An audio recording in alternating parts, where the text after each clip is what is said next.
Hello दोस्तों, कैसे हो? आपका स्वागत है त्रिपान स्टडी सेंटर में। आज जो हम करने जा रहे हैं BA second year semester third Punjab university. हमारे समक्ष जो बुक आया है पंजाब का इतिहास और संस्कृति, history and culture of Punjab 1280 से लेके 1700 एडी, जो कि काफ़ी महत्वपूर्ण है। आज जो हम चैप्टर यहाँ पर करने जा रहे हैं, गुरु नानक, उनकी शिक्षाएं, लंगर और संगत पर उनकी धारणा। तो ये काफ़ी महत्वपूर्ण रहेगा यहाँ पर कि Guru Nanak is a teaching concept of the langar and संगत। ये काफ़ी महत्वपूर्ण टॉपिक है, इस पर हम विस्तारपूर्वक चर्चा करेंगे और हर एक पहलू पर जो है नज़र डालेंगे। लेकिन आपको पता है कि चैप्टर स्टार्ट करने से पहले एक बात जो मैं हमेशा कहता हूँ, जिसको आपको सोचना भी चाहिए, विचार भी करना चाहिए और इवन अमल भी करना चाहिए, वो ये है कि जब भी वीडियो देखिए पूरा देखिए, क्योंकि अधूरा जानकारी सदैव खतरनाक होता है। साथ में एक इम्पोर्टेंट बात ये भी रहता है, अगर आप पहली बार वीडियो देख रहे हो तो लाइक शेयर सब्सक्राइब करना मत भूलना, क्योंकि दोस्तों लाइक कीजिएगा तो बनाने वाले का मनोबल बढ़ता है, सब्सक्राइब कीजिएगा तो इससे ये होता है कि जब भी मैं कोई वीडियो डालूंगा उसका नोटिफिकेशन आपको समय रहते मिल जाएगा। और देखिए शेयर का मतलब ये होता है कि आपके थ्रू ना जाने किन बच्चों को हेल्प मिल जाए, ये आप भी नहीं जानोगे, इसलिए जो है आप शेयर जरूर करो, ठीक है। व्हाट्सएप स्टेटस पे भी लगाओ। दोस्तों एनएसएस सेंटर जो कई मानने में बहुत से बच्चों के लिए हेल्पफुल है, चाहे वो 8th क्लास हो, 9th 10th 11th 12th हो, चाहे वो NIOS बोर्ड के बच्चे हों, ठीक है, चाहे BA MA के बच्चे हो, सभी क्लासों के लिए कुछ ना कुछ जो है त्रिपान एनएसएस सेंटर में उपलब्ध है। तो इसलिए आपके लिए ज़रूरी है कि आप सब्सक्राइब करके इसको चैनल को जो है सेव कर लो, नहीं तो बाद में अगर रिसर्च करोगे तो शायद आपको ये चैनल प्राप्त ना हो। तो इसलिए सोचना नहीं, विचार नहीं करना है, सब्सक्राइब करके जो है अपने पास सेव करना है। दोस्तों ये तो बात था आपके लिए, लेकिन आप देखते हैं हमारा आज टॉपिक क्या है। यहाँ पर जो हमारे समक्ष आया है काफ़ी महत्वपूर्ण है, गुरु नानक देव जी की शिक्षाएं।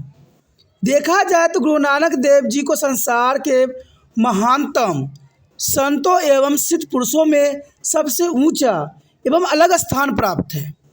उनके उपदेश उनके जीवन की तरह ही बहुत ही सरल और आदर्शपूर्ण है। कहते हैं जो सभी प्रकार के दार्शनिक और बाहरी दिखावों के जाल से पूरी तरह स्वतंत्र है। गुरु नानक देव जी कभी भी जो है बाहरी जो चकाचौंध दुनिया से कभी प्रभावित नहीं हुए। वो सदैव ही सरल एवं आदर्शपूर्ण जीवन व्यतीत करते थे और उनको दिखावा करने का कभी भी जो है मन नहीं किया। सदैव जो है उनके उपदेश उनके समय भटके हुए लोगों के लिए एक मार्गदर्शन था, एक आध्यात्मिक ज्ञान था। बल्कि देखा जाए तो उनको बेहतर सामाजिक मापदंडों की स्थापना भी करते थे। और देखा जाए तो उसमें जितने भी मनुष्य भटके हुए थे उनको गुरु नानक देव जी जो है सच्चे रास्ते पे और सच्चे मार्गदर्शन करते थे। उनके सरल उपदेश, उच्च विचारधारा तथा चुंबकीय व्यक्तित्व किसी चमत्कार से कम नहीं था। जो व्यक्ति उनके विचारधारा सुनता वो उन्हीं का हो जाता। बड़ी संख्या में अनुयायी उनके तरफ आकर्षित हुए जो पूरी तरह से उनमें समर्पित थे और उनकी शिक्षाएं काफ़ी महत्वपूर्ण थी। देखा जाए तो हम शिक्षाओं पर यहाँ पर विस्तार पूर्वक चर्चा करेंगे और देखते हैं हमारा पहला शिक्षा किस चीज़ पे आधारित थी। यहाँ पर देखा जाए तो ईश्वर के प्रति धारणा। गुरु नानक देव जी सदैव जो है एक ईश्वरवाद थे, ईश्वर एक है, ये विचारधारा गुरु नानक देव जी के सदैव ही मन में वास करता था। गुरु नानक का एक ईश्वरवाद पे पक्का विश्वास था। उनके विचार में हिंदू, मुस्लिम या अन्य धर्म में विश्वास रखने वाले सभी एक ईश्वरीय संतान हैं। ईश्वर विभिन्न जाति, वंश, रंग तथा संप्रदाय के लोगों को सामान्य प्रेम करते थे। उस समय लोग बहुत से विभिन्न देवी देवताओं की पूजा में लगे हुए थे तथा ईश्वर के एकात्मक विचार लगभग लुप्त हो रहा था। ऐसे में गुरु नानक उन्हें वापस सच्चे और प्राचीन भारतीय धारणाओं में लेके आए, क्योंकि हमारा प्राचीन धारणाएं एक ईश्वरवाद की तरफ इशारा करता है। लेकिन देखा जाए तो उस समय चारों तरफ अनेक देवी देवताएं थे जिनके लोग पूजा पाठ किया करते थे और एक ईश्वरवाद जो विचारधारा थी वो सदैव के लिए लुप्त हो गया था। उन्होंने एक ओंकार परमात्मा है पर उन्होंने बल दिया कि एक ही ओमकार जो है ईश्वर है, वही परमात्मा है, वही सर्वश्रेष्ठ है, वही महानतम है। गुरु नानक देव जी इन्हीं विचारों का जो है अनुसरण किया। देखा जाए तो उसको जो है अगला पॉइंट आया है, परमात्मा सर्वशक्तिमान तथा सर्वव्यापक है। गुरु नानक के अनुसार ईश्वर हर प्रकार से महान और सर्वशक्तिमान है, कोई उस जैसा नहीं है और वह सब शक्तियों का स्वामी है। ईश्वर सर्वशक्तिमान है, वह सारे शक्तियों का स्वयं ही स्वामी है, उसके सिवा कुछ भी नहीं है, उसका कोई प्रतिद्वंदी नहीं है, वह कण कण में व्याप्त है, वह सभी के हृदय में वास करता है, परंतु वह यहीं तक सीमित न होकर अपनी अलग पहचान रखता है। उनके अनुसार ईश्वर सर्वव्यापक तथा काल से परे है। ईश्वर को कोई काल नहीं है और न ही कोई समय काल है, और ईश्वर सर्वोपरि है। उसे मंदिरों या मस्जिदों या चार दीवारों में बांधा नहीं जा सकता। वो महान, शक्तिशाली और सब जगह उपस्थित है। यानी देखा जाए तो गुरु नानक देव जी ने इन बातों का जो है काफ़ी समर्थन किया कि ईश्वर सर्वव्यापी है और वो हर जगह उपस्थित है। ईश्वर कहीं मंदिर और मस्जिद में नहीं मिलता है, ईश्वर तो हर के दिल में बसता है। तो ईश्वर को हम कहाँ कहाँ तलाशें, ईश्वर तो हमारे मन में विराजमान है। ये विचारधारा यहाँ पर गुरु नानक देव जी का साफ शब्दों में था। उसके पश्चात आता है ईश्वर निराकार है। ये गुरु नानक देव जी का बहुत ही महत्वपूर्ण विचारधारा था कि गुरु नानक के अनुसार ईश्वर का कोई रूप नहीं होता है, ईश्वर निराकार है, उसका कोई आकार नहीं है, न कोई रंग है, न ही कोई धर्म है। नानक जी का यह मत पूरी तरह से उस समय में फैली हुई मूर्ति पूजा के विरुद्ध था, क्योंकि उस समय मूर्ति पूजा चरम सीमा पर थी, और देखा जाए तो आधुनिक युग में भी इसी प्रकार के विचारधारा अभी भी फैली हुई है। उन्होंने इस प्रथा का पूरी तरह से विरोध किया तथा इसे आध्यात्मिक कहा।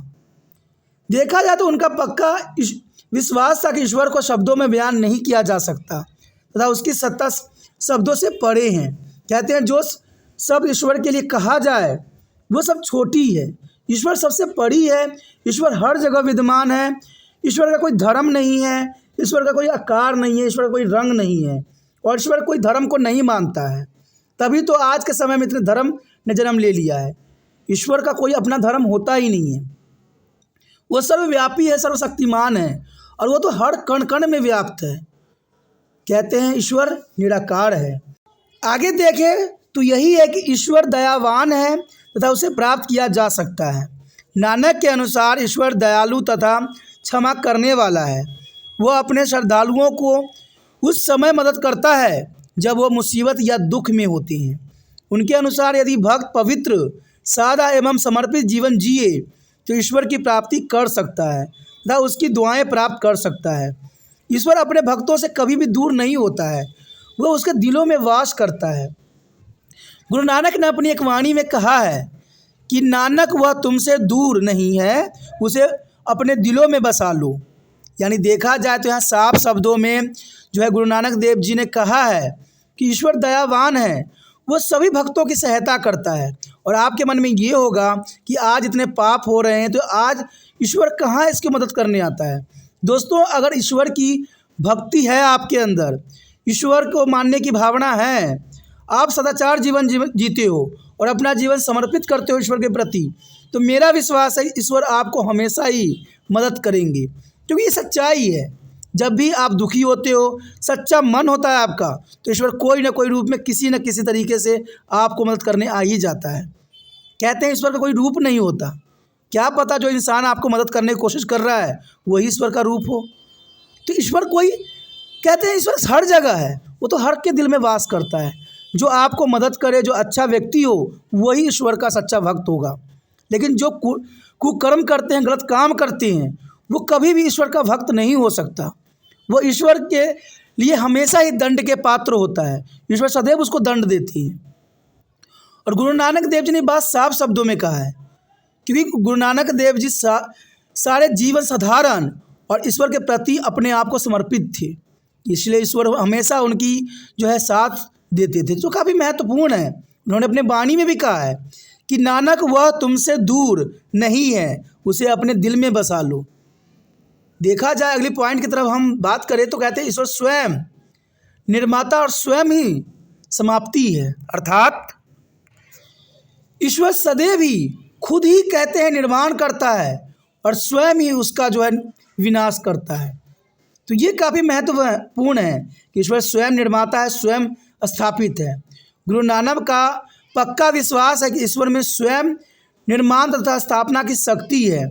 वह मानवता की धूड़ी है जिसके चारों ओर विभिन्न फलकों में जीवन घूम रहा है। उसकी इच्छा के बगैर कुछ भी नहीं हो सकता। प्रत्येक जो है वस्तु उसकी शक्ति और पहुँच में है। बात सच्चाई है कि यहाँ पर ईश्वर के बगैर कुछ भी नहीं होता है। अब आपके मन में ये प्रश्न उठ रहा होगा कि जब ईश्वर हर जगह है, ईश्वर के बगैर कुछ भी नहीं होता, और इसका फ़ायदा जो है आज के समय में बुरे लोग उठा रहे हैं। वो कहते हैं कि हमें ईश्वर ने स्वयं ये करवा रहे हैं, लेकिन ऐसा नहीं है। आप जो पाप, देखिए ईश्वर ने कभी भी पाप कर्मों को कभी भी एक्सेप्ट नहीं किया। आपने देखा ही होगा, हमारे महाग्रंथों में भी देखा होगा, जिसके बारे में हम पढ़ेंगे जानेंगे, और आपने पढ़ा भी होगा फर्स्ट ईयर सेमेस्टर में, काफ़ी महत्वपूर्ण थे। उसमें कहा गया है जो महाकाव्य में कि ईश्वर उन्हीं की सहायता करते हैं जो स्वयं की सहायता करते हैं। ईश्वर तो निराकार है, ईश्वर किसी के ऊपर नहीं आता। आपने देखा ही होगा कई जगहों पर जो है मेलाओं में, कहीं पूजा पाठ में लोगों के ऊपर भक्ति एक नशा चढ़ जाती है और कहते हैं मेरे ऊपर तो भगवान आ गया है। ऐसा नहीं है। हमारा शरीर ईश्वर को तो देख भी नहीं सकता, सुन भी नहीं सकता। ईश्वर में इतनी प्रकाश है जिसके प्रकाश में हम स्वयं ही जल जाएंगे, तो हमारे शरीर पे कैसे आ सकता है? ये सब बातें मिथ्या होती है और ये सच्चाई है। इन्हीं बातों की तरफ जो है यहाँ पर गुरु नानक देव जी ने इशारा किया है कि मानवता जो है धूड़ी है जिसका चारों ओर विभिन्न फलकों में जीवन घूम रहा होता है। हम धरती पे हैं, हमारा कर्म कैसा है ये आने वाला समय बताता है। उसी कर्मों के अनुसार हमें दंड भी मिलता है। अगर आपने अच्छा जीवन व्यतीत किया तो आपको अच्छा मिलेगा, लेकिन आपने ये भी प्रश्न उठ रहा होगा कि जब हम अच्छे जीवन जीते फिर भी हमारे साथ दुख क्यों मिलती हैं। अगर आपको ये बात गलत लगता है तो आपने इंग्लिश में जो है रविंद्रनाथ टैगोर के जो पढ़ा ही होगा गीतांजलि, उसमें साफ शब्दों में देखिए उनको कितना दुख मिला, फिर भी उनका जो है विश्वास ईश्वर से कभी भी हटा नहीं और सदैव वो उन्होंने मानवता की सेवा में लगाई। तो इससे साफ जाहिर होता है कि ईश्वर आपके समक्ष मदद करने नहीं आएगा, आप स्वयं की मदद कीजिए, ईश्वर आपके हमेशा समक्ष रहेंगे। क्योंकि कहते हैं ना, ईश्वर तो सर्वव्यापी है, हर जगह है। कहते हैं कि आप ईश्वर को प्राकृतिक में अनुभव करो। सोचो कि हवा जो चल रही है क्यों चल रही है, ये अग्नि में आग कैसे उत्पन्न हो जाता है, ये संसार कहाँ ख़त्म होगा, ये संसार कितनी बड़ी है, आसमान में जो इतने आकाश गंगा कहाँ है। ऐसे बहुत से प्रश्न हैं जिसका उत्तर न साइंस दे पाया है न इंसान दे पाएगा। इसीलिए हम ईश्वर की अस्तित्व को यहाँ पर मान सकते हैं कि ईश्वर सर्वव्यापी है, सर्वशक्तिमान है। ईश्वर कहते हैं हर कोई है। कहते हैं बुरे करने वाले लोग भी एक बार ज़रूर गलत काम करते हुए सोचते हैं कि ये गलत है, लेकिन कहते हैं पाप में वो उतना चूर हो जाते हैं कि स्वयं को रोक नहीं पाते हैं, इसलिए वो गलत काम करने में लगे रहते हैं। तो ये सारी बातें काफ़ी इम्पोर्टेंट है। आगे बताया गया है कि आत्मा समर्पण यानी आत्मसमर्पण काफ़ी महत्वपूर्ण गुरु नानक देव जी की विचारधारा था। गुरु नानक का विश्वास है कि ईश्वर की प्राप्ति का साधन उसमें पुण्यता विश्वास में है, उसकी इच्छा में पुण्य समर्पण के द्वार ही है उसे प्राप्त किया जा सकता है। एक सफल व्यक्ति को केवल अपने 5 शत्रु हैं जिनके नाम है काम, क्रोध, लोभ, मोह, अहंकार। जिसमें काम, क्रोध, लोभ, मोह और अहंकार होगा उसको कभी भी जो है ईश्वर की प्राप्ति नहीं होगा। अगर आप में इन सारी बातों की जो है 5 जो शत्रु हैं अगर आप में नहीं है तो मेरा विश्वास है कि आपके साथ सदैव ईश्वर ही रहेगा, लेकिन आपको इसको त्यागना पड़ेगा। आप सोचिएगा कैसे त्यागा जाएगा, तो स्वयं को एक सत्यवादी सच्चे इंसान बनाइए। कभी भी जो है किसी गलत कामों की तरफ अनुसरण नहीं कीजिए, क्रोधित मत होइए, लोभ को इतना अपने अंदर नहीं विद्यमान होने दीजिए, मोह को छोड़ दीजिए, अहंकार को जो है पैरों तले कुचल दीजिए। फिर देखिए जो है आप ईश्वर आपके समक्ष कैसे नहीं प्रस्तुत होते, परंतु उसे भगवान के खास गुणों को, सत्य और सच्चाई का अध्यावस्थ अवस्थाओं को हासिल करना होगा कि सदैव ईश्वर जो है सच्चे आत्मा में विद्यमान होता है। बुरे आत्मा भी ईश्वर का विद्वान है, लेकिन कहते हैं बुरे आत्मा में ईश्वर कभी भी उसको साथ नहीं देती हैं। वो बेशक लिए अपने पैसे पर, अपनी ताकत पर चूर होता है, लेकिन इसका मतलब ये नहीं है कि उसकी सत्ता चलेगी। उसकी सत्ता एक न एक दिन जो है नष्ट हो जाएगी। और ये हमारा इतिहास कहता है। कहते बुरा जितना मर्जी बड़ा क्यों ना हो, उसका एक न एक दिन जो है अंत हो ही जाएगा, और ये पूरा जग देखेगा। इस रास्तों को अपनाकर एक मनुष्य आसानी से परमात्मा को पा सकता है। सत्य और सच्चाई से जो है आप बहुत आसानी से ईश्वर को प्राप्त कर सकते हो। ये गुरु नानक देव जी की जो है ईश्वर के प्रति धारणा थी। आगे हमारे समक्ष आया है, उसके पश्चात हमारे समक्ष आता है सच्चे नाम के जाप पर बल। गुरु नानक देव जी ने सच्चे नाम के जाप पर बल दिया है। गुरु नानक ने सच्चे नाम के ताप के महत्व पर बहुत बल दिया है। मनुष्य द्वारा श्रद्धा से लगातार नाम का जाप करते रहने से वह भगवान से सीधे जुड़ने रहने का जो है एहसास करता रहता है। नाम के निरंतर जाप से मनुष्य को संसार के पापों से, घमंडों के एहसासों से, मन की मैल दूर करने में, अपने इंद्र के बस में जो है करने में मदद मिलती है। वो सब उसे जो है आध्यात्मिक सुख प्राप्त करने में सहायक होती हैं। अब यहाँ पर विचारधाराओं के अंतर्गत मैं एक बात आपको बताना चाहूँगा कि यहाँ पर जो गुरु नानक देव जी ने बताया है कि हमें जाप करना चाहिए। गुरु नानक देव जी एक गृह अवस्था में थे और वो सदैव अपने कार्य करते हुए भी ईश्वर की जाप करते थे। ये उनकी सबसे बड़ी महानता है, क्योंकि ईश्वर ने कहा है कि जो अपना कर्म करते हुए मुझे एक पल भी नाम ले लेता है वही मेरा सच्चा भक्त है। क्योंकि कहते हैं हम संसार में आए हैं तो हमें सांसारिक जीवन काम करना पड़ेगा, लेकिन वो काम करने पड़ेंगे जो सच्चे हैं, जो दूसरा कभी भी उसको बुरा ना कह सके। और ये काम करते हुए अगर आप ईश्वर को एक पल भी याद कर लेते हो तो समझिए आप जैसा जो है परम भक्त ईश्वर का कोई हो ही नहीं सकता। और ये सच्चाई है, और इसमें आपकी इंद्रियां जो है बस में हो जाएगी, क्योंकि आपने सच्चे मन से जो है ईश्वर की प्रार्थना किया है, ईश्वर को याद किया है, और सदैव ईश्वर आपके साथ रहेंगे। ये गुरु नानक देव जी का विचारधारा था। इवन देखें तो ईश्वर प्राप्ति में गुरु का स्थान, ये बहुत काफ़ी महत्वपूर्ण बात है। गुरु नानक के अनुसार शिष्य के लिए ईश्वर प्राप्ति में गुरु का स्थान सर्वोच्च है। कहते हैं सच्चा गुरु ही सच्चे ईश्वर की प्राप्ति करा सकता है।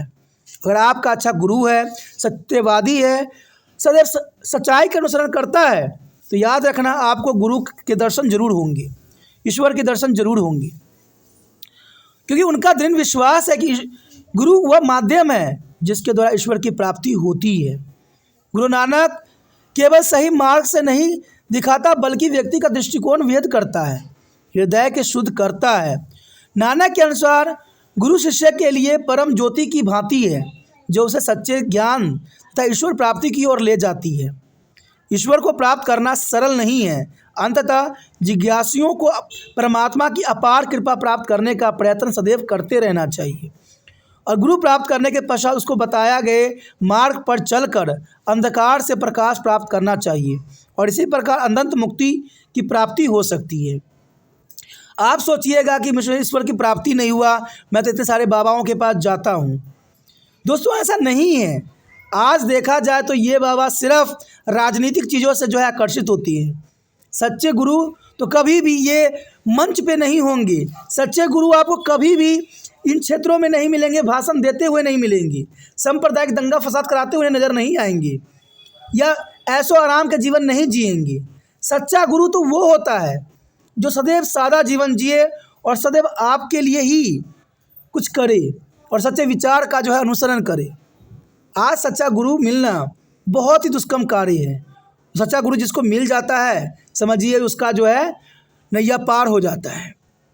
कहते हैं आज इतने छल कपट, चारों तरफ मोह माया, क्रोध, राजनीतिक सत्ता प्राप्त करने की लालसा लोगों को चकाचौंध दुनिया जो है बर्बाद कर रही है। आज सच्चा गुरु प्राप्त करना एक शिष्य के लिए बहुत ही दुष्कर्म कार्य है, लेकिन यहाँ पर देखा जाए तो आज आपका सच्चा गुरु एक ही हो सकता है, और वो है आपका किताब, आपका ज्ञान। अगर आप अध्ययन अच्छे से करते हो, आज कोई बाबा के पास ज्ञान नहीं है, आज जो ज्ञान सिमट गया है वो किताबों में है। अगर किताबों को अच्छे से अध्ययन करते हो तो इसी को ही गुरु मान के आप जीवन का जो है नैया पार कर सकते हो। आप ये मत सोचो कि वो गुरु है वो आपको ज्ञान देंगे। वो तो राजनीतिक से प्रभावित होती हैं, अपने ऐशो आराम से प्रभावित होती हैं। मुझे एक भी गुरु के नाम बता दीजिए जो आज के समय में जो बहुत ही सादा जीवन जीते हों, कहते हैं कष्टों से जीवन भरा अपना जीवन जीते हों। ऐसा कोई भी नहीं आपको मिलेंगे, कहीं भी नहीं। अगर है तो मुझे कमेंट जरूर कीजिए कि ऐसा कोई गुरु है जो आज बहुत ही साधारण जीवन जीते हों, जिनके भाषण में एसी ना लगाया गया हो, कूलर ना लगाया गया हो, जो राजनीति से प्रभावित ना हो। तो ऐसा गुरु अगर मिल गया तो मैं भी उनके चरणों में जाके गिर जाऊंगा, क्योंकि ऐसा गुरु मिल गया तो मेरा भी नैया पार हो जाएगा। और यही गुरु नानक देव जी का सच्चा विचारधारा थी यहाँ पर, कि मुक्ति की प्राप्ति में सच्चा गुरु ही हमें अंधकार में बुराइयों से दूर कर सकता है। देखा जाए अगर हम अगली पॉइंट की तरफ अगर नज़र करें तो कहते हैं आदर्श गृहस्थ जीवन। ये गुरु नानक देव जी का बहुत ही महत्वपूर्ण विचारधारा था कि गुरु नानक ने बहुत लंबे समय तक सन्यास का एकांतवास जो है बिताया था। अंत में उन्होंने सन्यास को पूरी तरह से नकार दिया, क्योंकि उनको लगा कि सन्यासी होने से कभी भी ईश्वर की प्राप्ति नहीं हो सकती। उन्होंने गृहस्थ जीवन के त्याग कर सन्यास ग्रहण कर घोर विरोध किया कि गृहस्थ अवस्था जीवन हमें त्यागना नहीं चाहिए। अगर हम संसार में आए हैं तो हमें जीवन की उत्पत्ति और जीवन के जो है आगे बढ़ाने में हमें प्रत्यल्प रहना चाहिए। उनका मानना था कि सन्यासी बनने के स्थान पर संसारिक कार्य करते हुए एकांत पवित्र एवं शुद्ध जीवन व्यतीत करना चाहिए। हमेशा कार्य, देखिए संसारिक कार्य ही हमें ईश्वर ने धरती पे भेजा है, संसारिक गतिविधियां करने के लिए, संसारिक कार्य करने के लिए। लेकिन ये नहीं कि आप संसारिक कार्य में ही लोभ मायाओं में फंस जाएं। एक वक्त जरूर हमें ईश्वर की याद करना चाहिए। उन्होंने गृह त्याग कर विरोध किया था। उन्हें अनुयायियों से एक गृहस्थ की भांति ईमानदार, सच्चाई तथा कर्तव्य परायण जीवन जीने के लिए कहा, क्योंकि ऐसा करने से जो है मोक्ष की प्राप्ति होती है। और मोक्ष जो है हर इंसान का जो है सच्चा विचार होती है। संसार के बीच रहते हुए पवित्र जीवन का आनंद उठाते हुए भौतिक सुखों का दास नहीं बनना चाहिए। आज देखा जाए तो हर व्यक्ति जो है भौतिक सुखों का दास बना हुआ है। घर में आया, पंखा चलाया, घर में सोया, एसी, कूलर, टीवी, फ्रिज, न जाने किस किस भौतिक चीज़ों से जो है आज इंसान संपन्न है। और इन भोग विलासों के पीछे जो है ईश्वर को उन्होंने भूल ही गए हैं। जैसे कीचड़ में कमल खिलता है, उन्हीं ठीक ऐसा ही जीवन जीने पर बल दिया गया है कि हमें इन संसार के भागम भाग दुनिया में भी रहना है, लेकिन अपने ऊपर इन चीज़ों का प्रभाव नहीं देखने देना है।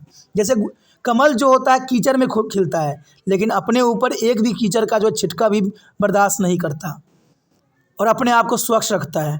आप भी ये दुनिया के चकाचौंध में स्वयं को जो है कमल की भांति समझो और कभी भी जो है भौतिक सुखों को दास न बनो।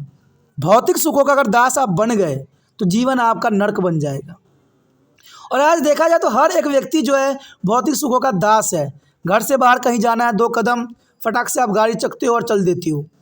दोस्तों, ये भौतिक चीज़ों की इतने दास न बनो, क्योंकि ये हमारे जीवन के और हमारे शरीर के लिए भी सही नहीं होता है। उन्होंने इस सब आम धारणाओं को गलत बताया कि संसार एक भ्रम है और उसे त्याग कर ही मोक्ष या मुक्ति प्राप्त हो सकती है। ये सबसे बड़ा गलत है, क्योंकि हम संसार एक भ्रम नहीं, संसार एक वास्तविकता है और इसे त्याग कर हम मोक्ष प्राप्त नहीं कर सकते।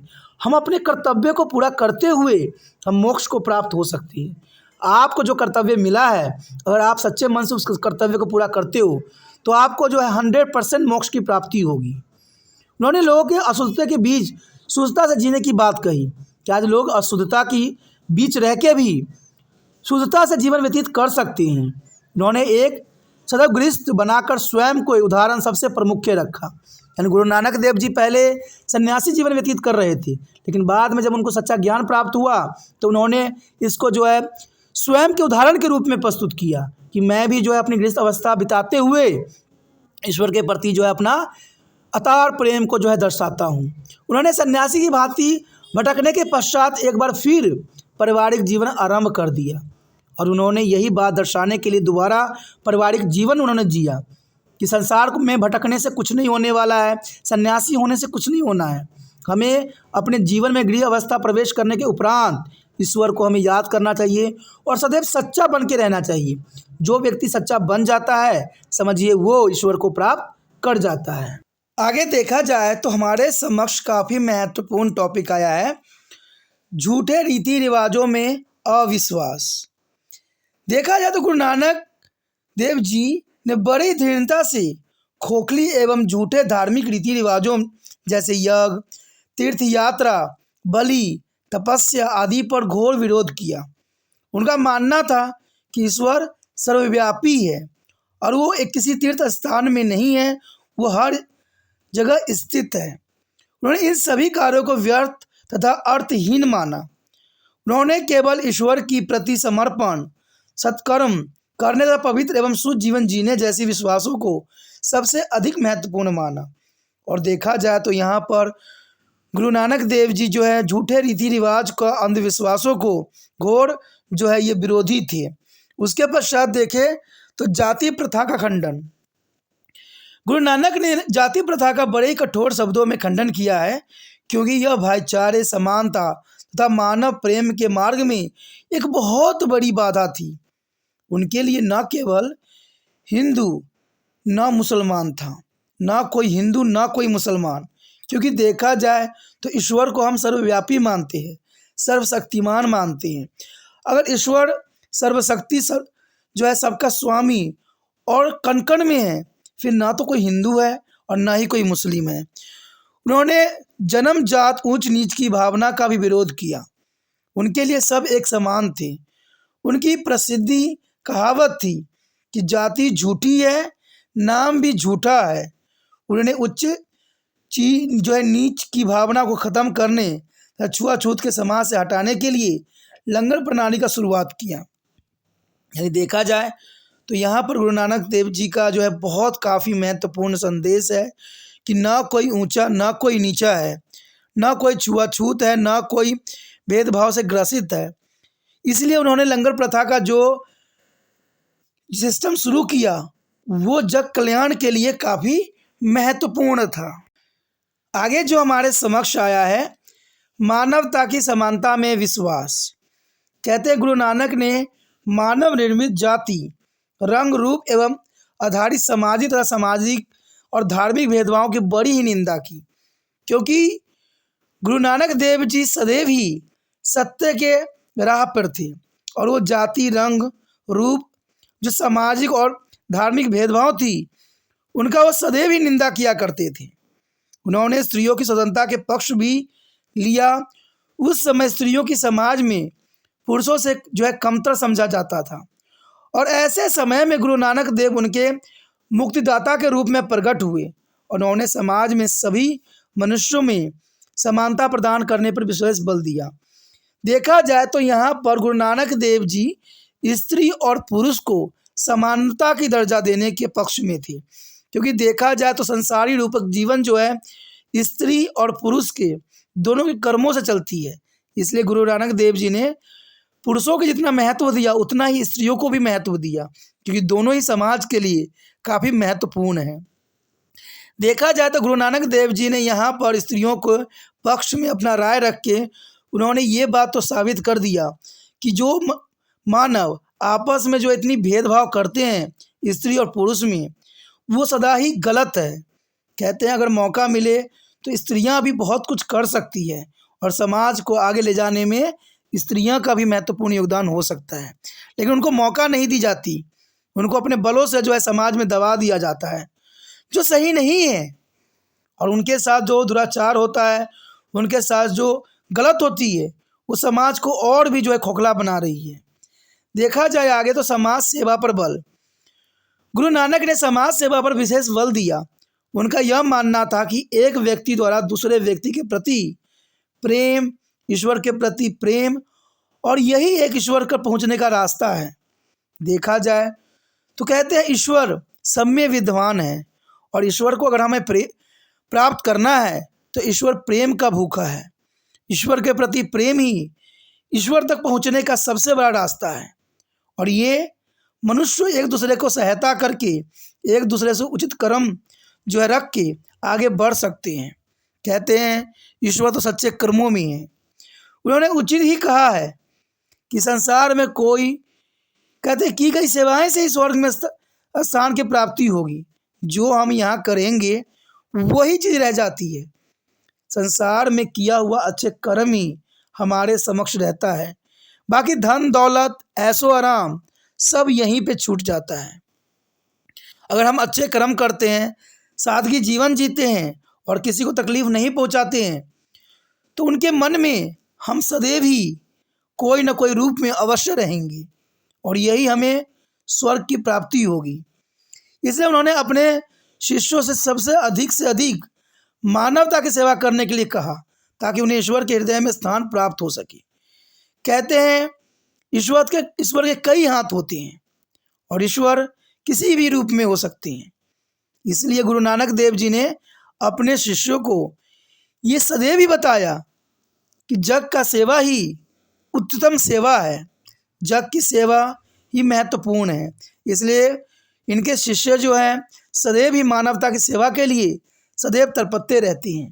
तो यहाँ पर देखा जाए तो समाज से सेवा पर गुरु नानक देव जी ने बहुत अधिक बल दिया, क्योंकि यही एक मार्ग है जो ईश्वर को हमें प्राप्त हो सकती है। उसके पश्चात हमारे समक्ष आता है मूर्ति पूजा पर अविश्वास।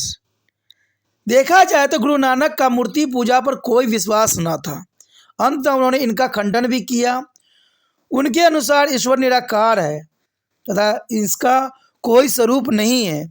अंत किसी को भी उसकी मूर्ति बनाकर पूजा नहीं करनी चाहिए, क्योंकि ऐसा करने से उस ईश्वर का अपमान होता है। ईश्वर की सच्ची पूजा उसके नाम का जाप में ही है, जो हर समय विद्यमान रहती है। यहाँ पर देखा जाए तो गुरु नानक देव जी एक सच्ची बातों की तरफ जो है इशारा किया है, क्योंकि देखा जाए तो हम मूर्तियों बनाते हैं, हम जो है बहुत जगहों पर अखबारों में, न्यूज़पेपरों में, हर जगह देखिए, किताबों में इवन की तस्वीर बना के हम रखते हैं। ईश्वर की हम कल्पना जो करते हैं वही तस्वीर में छाप देते हैं। लेकिन क्या आप उन तस्वीरों को, उन मूर्तियों को क्या सदैव ही स्वच्छ स्थान पर रखते हो? जब वो फट जाता है, खराब हो जाता है, तो आप क्या करती हो? या आप स्वयं ही समझदार हो? कहते हैं ईश्वर तो हर जगह व्यापी है। जब हम ऐसे कार्य करते हैं और उसके साथ उन पूजा वाले चीज़ों के साथ गलत चीज़ें होती है तो हमें गुस्सा आती है। लेकिन दोस्तों, यहाँ कहीं ना कहीं मूर्ति पूजा पर अविश्वास व्यक्त करके गुरु नानक देव जी ने हमें ये शिक्षा देने की कोशिश किया है कि ईश्वर तो हर स्थान पे है। हम मूर्ति पूजा करते हैं या हम तस्वीरों में पूजा करते हैं, इससे सिर्फ ये होता है कि उनका सिर्फ अपमान होता है, क्योंकि आप उन तस्वीरों को कभी हर समय संयोग के नहीं रख सकते, हर समय मंदिर में नहीं रख सकते। जब वो खराब हो जाता है तो आप उसके साथ गलत करते हो, तो इसका मतलब ये हुआ कि आप अपने ईश्वर की अपमान कर रहे हो। और ईश्वर का अपमान जब आप दूसरे को अपमान करते देख नहीं सकते, तो आप स्वयं अनजाने में ही अपमान ईश्वर के करते हो। तो यहाँ गुरु नानक देव जी ने साफ शब्दों में इस बात का जो एक विरोध किया है मूर्ति पूजा के अंतर्गत। उसके पश्चात हम देखें पुजारी वर्ग के स्वच्छता का विरोध। गुरु नानक देव पुजारी वर्ग की स्वच्छता की चुनौती दी है, क्योंकि उन्होंने अपने धर्म को अपने स्वार्थ पूर्ति के लिए व्यवसाय बना लिया था। आपको बता दूं मैं, कहते गुरु नानक के समय काल में जितने भी पंडित होते थे, जितने भी पुजारी होते थे, वो अपना मनमर्जी कार्य अपने समाज में करवाते थे और आम लोगों को जो है डराते थे, क्योंकि उन्होंने अपनी स्वार्थ की पूर्ति के लिए, कहते हैं, ईश्वर को एक व्यवसाय बना लिया था। उन्होंने पुजारियों को लोभी, भ्रष्ट और स्वार्थी भी कहा था तथा उन पर आम जनता के शोषण का भी आरोप लगाया गया। अंत उन्होंने लोगों को इन पंडितों एवं मुसलमानों की बातों में न आने का सुझाव दिया, क्योंकि ये आम लोगों को अंधविश्वास तथा झूठे रीति रिवाजों की ओर धकेलते हैं। और ये बात सत्य है। देखिए, जो सच्चा ईश्वर का भक्त होगा, जो ईश्वर को मानता होगा, वो कभी भी अंधविश्वासों में विश्वास नहीं करता होगा, क्योंकि ईश्वर तो कण कण में है, सर्वशक्तिमान है। फिर हम झूठे कर्मों में क्यों फंसे हुए हैं? यही बात गुरु नानक देव जी यहाँ पर कहना चाहते हैं कि पुजारी वर्ग की स्वच्छता का विरोध वो सदैव ही करते हैं। उसके पश्चात हमारे समक्ष है दिव्य संदेश हुक्म का महत्व। Doctor JS. अग्रवाल के अनुसार गुरु नानक के विचार का आधार हुक्म है। गुरु नानक के अनुसार इस संसार की प्रत्येक वस्तु ईश्वर के हुक्म से बंधी हुई है और उसे ईश्वर इच्छा मानना चाहिए। जय पूजी में गुरु नानक ईश्वर के हुक्म को महत्ता को विषय में बताते हुए कहते हैं कि जो हुक्म ईश्वर की इच्छा को स्वीकार कर लेती हैं वह पूरी तरह से ईश्वर में समिप्त हो जाते हैं और उसका अहम भाव अहंकार समाप्त हो जाती है। कहते हैं जो व्यक्ति ईश्वर को मानते हैं, जो ईश्वर पे विश्वास करते हैं, उनके समक्ष अहंकार का नाम मात्र भी नहीं होता। यानी दिव्य संदेश कुछ भी होता है वो ईश्वर की आज्ञा मान के गुरु नानक देव जी उसे एक्सेप्ट करते हैं। आगे देखें कर्म के सिद्धांत पर विश्वास। अन्य भारतीय धार्मिक सुधारकों की भांति गुरु नानक का भी कर्म के सिद्धांत पर अटूट विश्वास था। उनके अनुसार मनुष्य अपने कर्मों के कारण बार बार जन्म लेता है। जो बुरे कर्म करते हैं उसे इस कर्मों की सजा भुगतने के लिए बार बार जन्म लेना पड़ता है, और जो व्यक्ति अच्छे कर्म करते हैं उन्हें जन्म मरण के चक्र से मुक्ति हो जाती है, क्योंकि जो जैसा बोता है वैसा ही वो काटता है। अंततः अच्छे कर्मों से हम स्वयं को बचा सकते हैं। देखा जाए तो नहीं तो हमें जन्म मरण के चक्र से बार बार फंसना पड़ेगा। यहाँ पर बात गुरु नानक देव जी ने महत्वपूर्ण बताई है, लेकिन एक बात तो सत्य है कि हमने क्या अगले जन्म में थे, क्या कर रहे थे, इसका किसी को भी आभास नहीं होता है। आप पिछले जन्म में क्या थे, क्या आपका सत्कर्म था और क्या आपने कर्म किया है, इसका ना तो आपको आभास है न मुझे है। बात यहाँ पर यह आती है कि जो प्रेजेंट समय में हम व्यतीत जीवन कर रहे हैं उसको हम कैसे व्यतीत करते हैं। और बात रही बार बार जन्म लेने की, तो यहाँ पर कौन व्यक्ति कब जन्म लेता है इसका भी किसी को आभास नहीं होता है। कहते हैं हम तभी हम हैं जब हमारा जो है दिमाग कार्यरत है। दिमाग खत्म हो जाने के बाद हमारी कोई अस्तित्व नहीं रह जाता। इसलिए यहाँ पर देखा जाए तो कर्म के सिद्धांतों पर विश्वास गुरु नानक देव जी की महत्वपूर्ण विचारधारा थी। उसके पश्चात हमारे समक्ष आता है नैतिकता पर बल।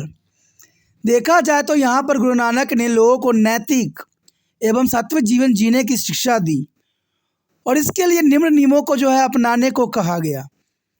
और एक व्यक्ति को इन सभी बातों का अनुसरण करना चाहिए। सदैव सत्य बोलना चाहिए, पवित्र न्यायपूर्ण तथा सात्विक जीवन व्यतीत करना चाहिए, अपने व्यवहारों में ईमानदारी रखनी चाहिए, चोरी से बचना चाहिए एवं किसी दूसरे की भावनाओं को चोट नहीं पहुंचाना चाहिए।